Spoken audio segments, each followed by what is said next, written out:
Bonjour Monsieur le Préfet, Bonjour. Merci beaucoup d'accepter de vous prêter au jeu du grand entretien de l'IHEDN. Alors le but de cet entretien, c'est de revenir un petit peu sur le rôle du HGDSN, puisque votre organisme remplit un rôle majeur, même central en matière de défense nationale, et reste pourtant assez méconnu du grand public, alors que son histoire remonte quand même à 1906.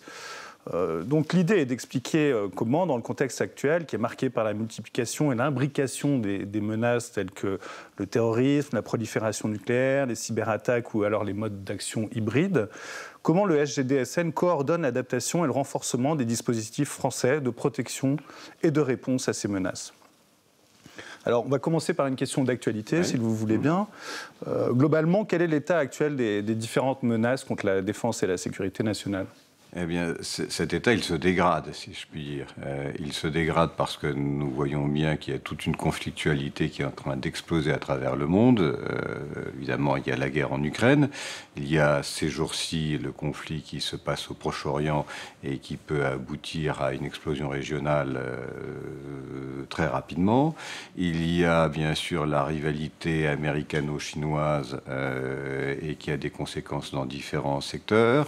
Il y a la situation en Afrique qui se dégrade avec une forte poussée des groupements armés terroristes dans les pays où les juntes n'arrivent pas à tenir le rôle qu'elles prétendaient pouvoir tenir.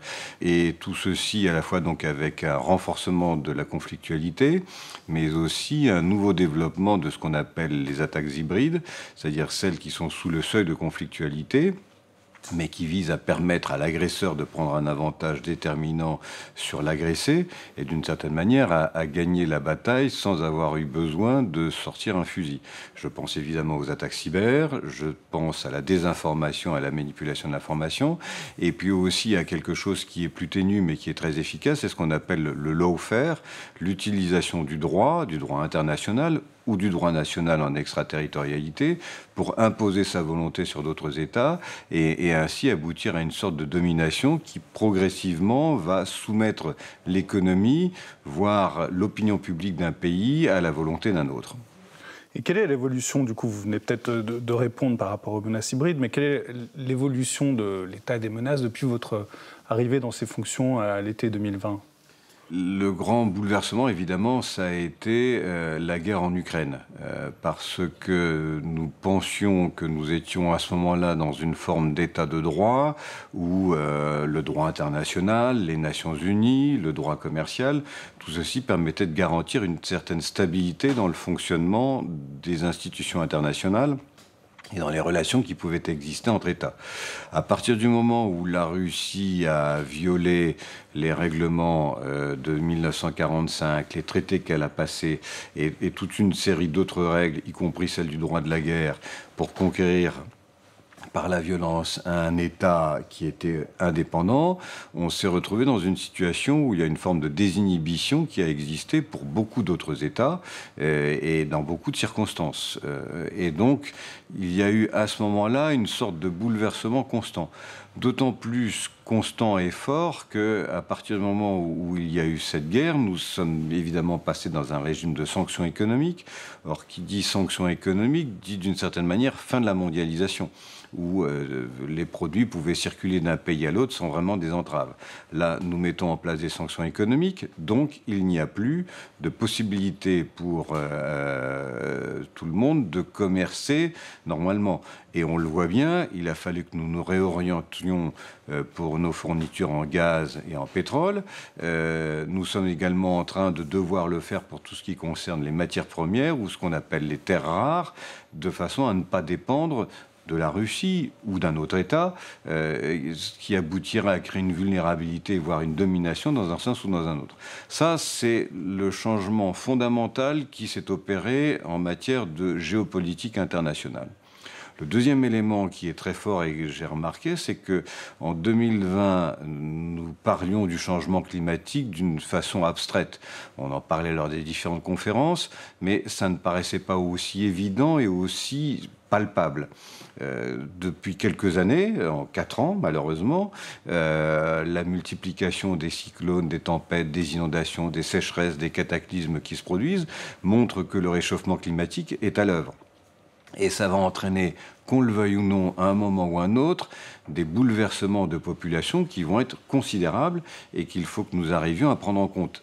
À la fois, évidemment, pour essayer de ralentir ce réchauffement climatique, mais aussi pour aider les populations qui en souffrent à pouvoir soit se réinstaller sur place, soit se réinstaller dans d'autres conditions, mais en tout état de cause que tous ces mouvements migratoires puissent être maîtrisés et contrôlés par l'ensemble de la planète, sinon on risque de se retrouver, là encore, dans un système de conflit qui va être désastreux. De nombreuses menaces, comme on le voit. Du coup, maintenant, abordons l'aspect institutionnel du SGDSN. Donc, vous êtes véritablement au cœur de l'exécutif, puisqu'en plus d'exercer la tutelle sur différentes directions et sur plusieurs organismes, dont l'IHEDN, je dois le dire, nous reviendrons sur certains de ces organismes. D'une part, vous assistez le Premier ministre, et d'autre part, vous assurez le secrétariat des conseils de défense et de sécurité nationale, d'une part, et des conseils de politique nucléaire, d'autre part, deux conseils que préside le chef de l'État. Le haut-commissaire à l'énergie atomique vous a d'ailleurs été rattaché fin 2023. Expliquez-nous comment vous menez de front ces différentes missions. Alors, l'intérêt, effectivement, c'est de travailler à la fois pour le président de la République et pour le Premier ministre dans le cadre des missions qui leur sont confiées par la Constitution. Et chacun a des responsabilités précises, et donc nous sommes au service de l'un et l'autre pour leur permettre d'assurer l'ensemble de ces missions. Notre rôle aussi, dans ce cadre-là, c'est faire de la coordination interministérielle, gouvernementale, pour s'assurer que chaque ministère qui a en charge une partie d'activité, par exemple, vous parlez du Conseil de politique nucléaire, c'est le ministre en charge de l'énergie qui doit pouvoir le mettre en place et l'assurer. Nous allons intervenir à partir du moment où cette politique énergétique peut avoir des conséquences en matière de dissuasion nucléaire, et donc il faut que nous puissions voir comment ça va se passer pour les approvisionnements en énergie, que cela peut avoir également des conséquences en matière de transport, en matière d'organisation de la vie quotidienne, et donc nous devons veiller à ce que la politique nucléaire telle qu'elle est engagée couvre bien à 360 degrés l'ensemble des impacts qui peuvent se produire. Donc nous sommes de fait une maison qui veille à la coordination interministérielle. Nous sommes sous cet angle-là un outil du Premier ministre pour lui permettre de jouer son rôle de direction de l'ensemble du gouvernement.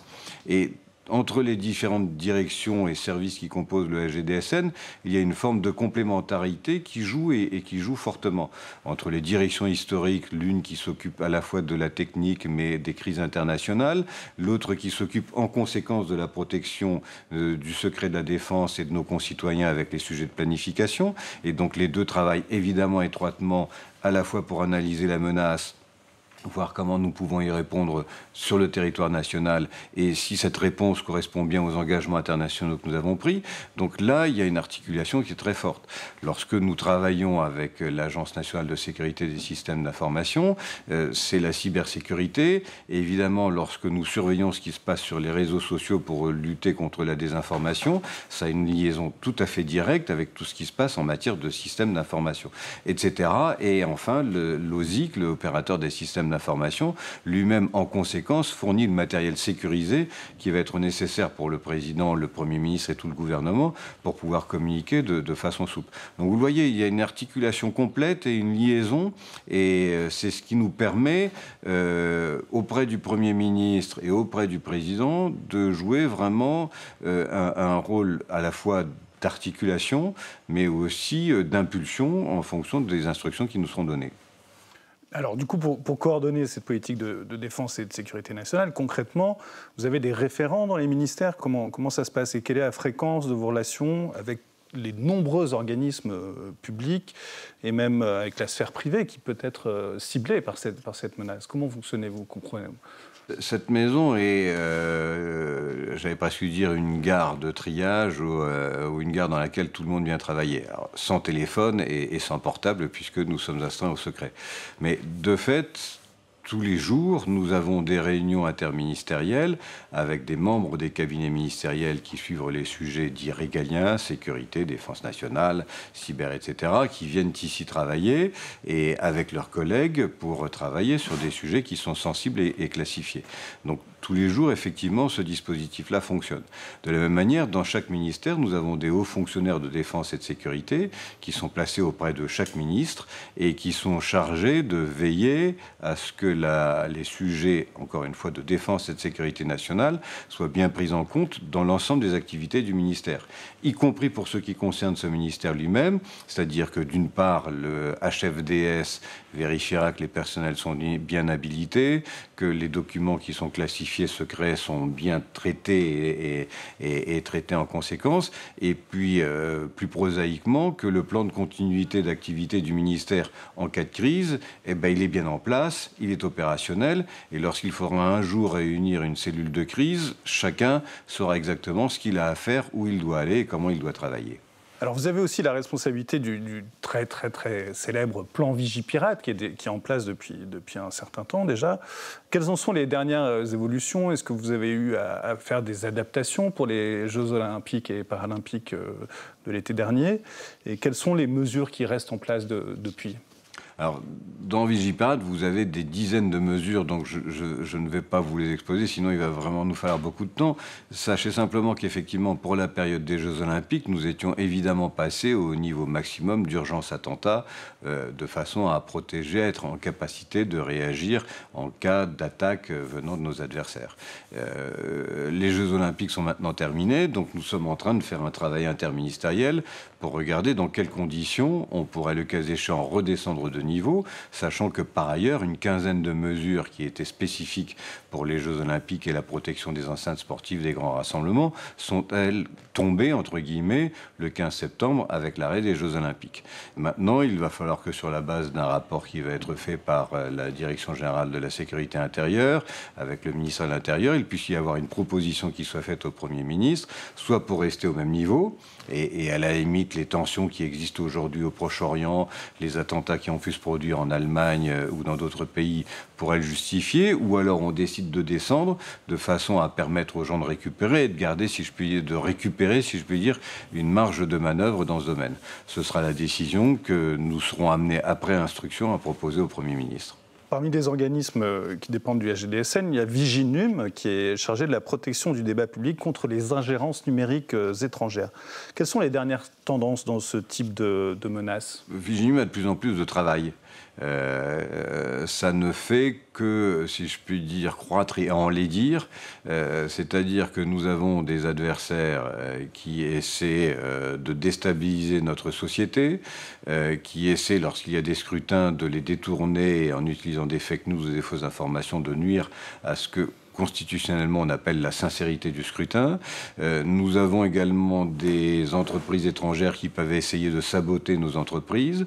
Nous avons évidemment une situation qui est extrêmement tendue, et le conflit, encore une fois, au Proche-Orient, mais aussi le conflit en Ukraine, sont pour ces gens-là un champ de bataille, et j'emploie le mot à dessein, un champ de bataille qui est très important pour essayer de manipuler l'opinion et la renverser pour qu'elle soit favorable à l'un ou l'autre des camps en question.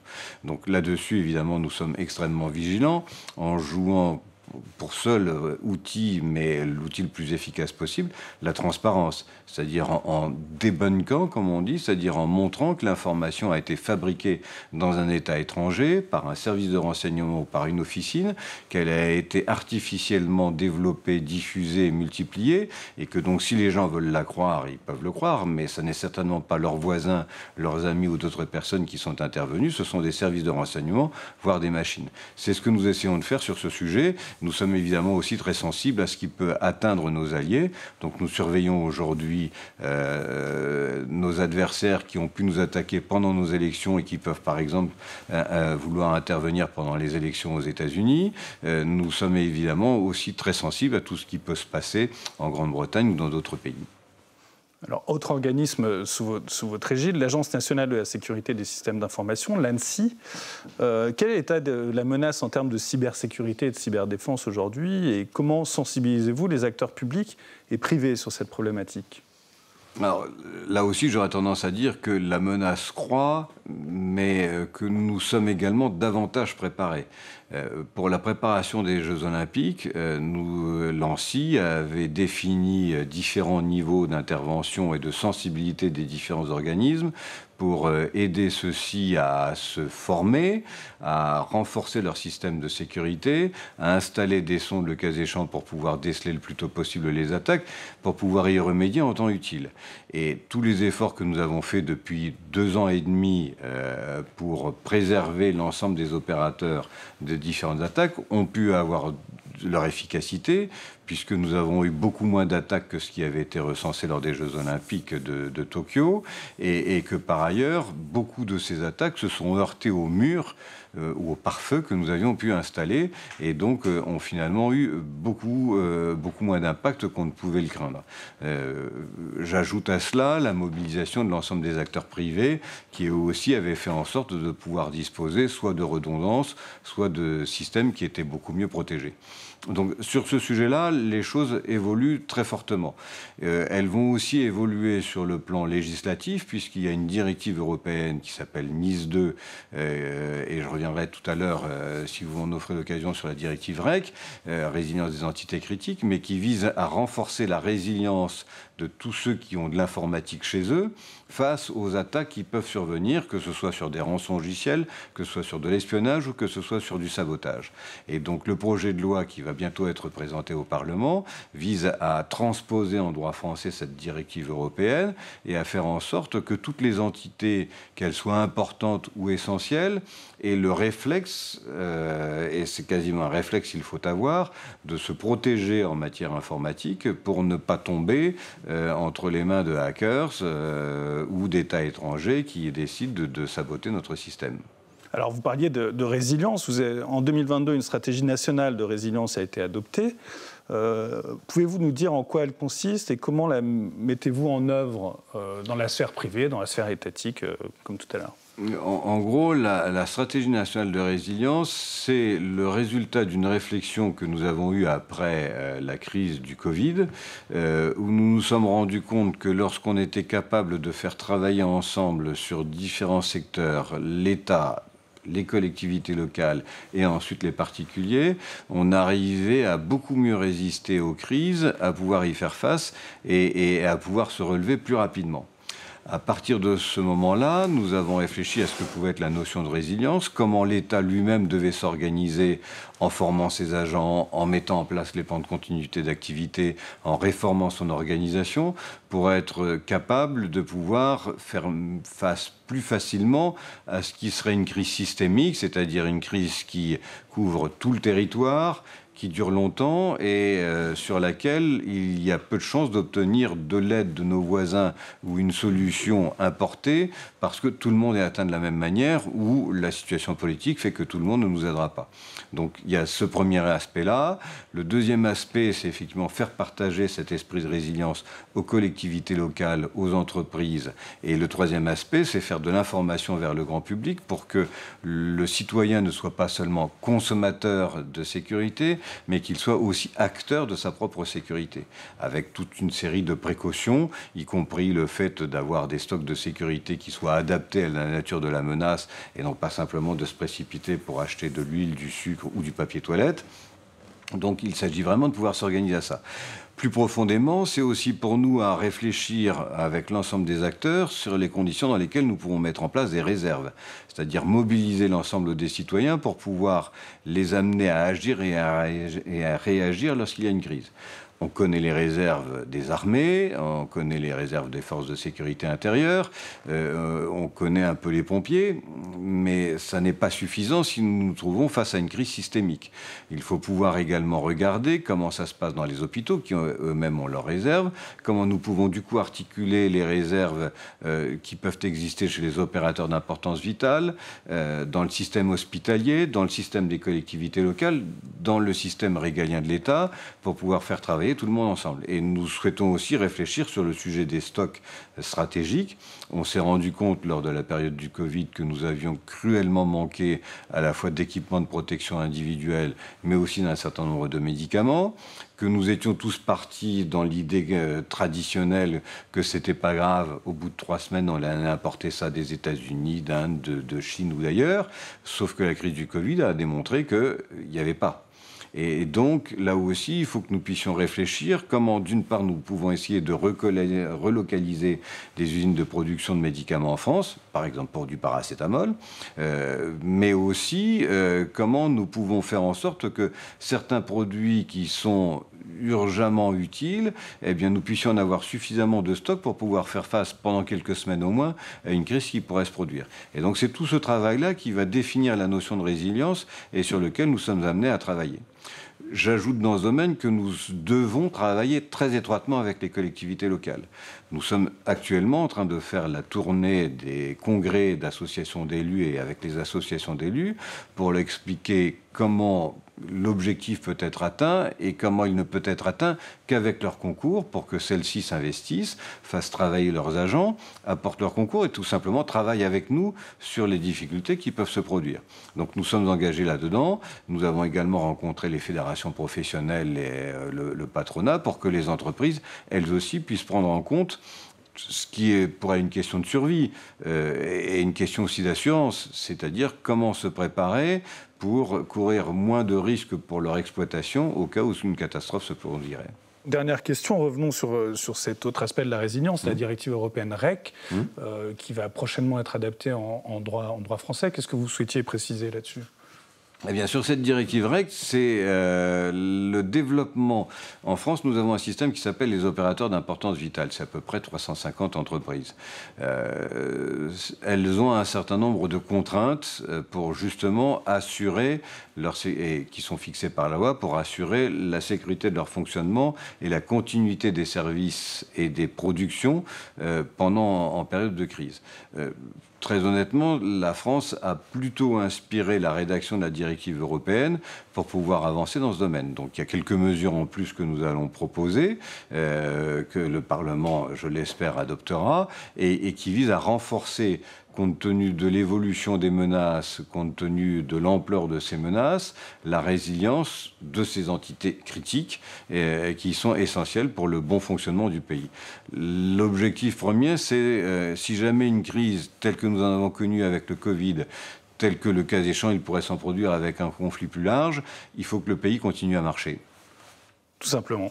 Merci beaucoup, Monsieur le Préfet, de nous avoir accordé cet entretien. Merci.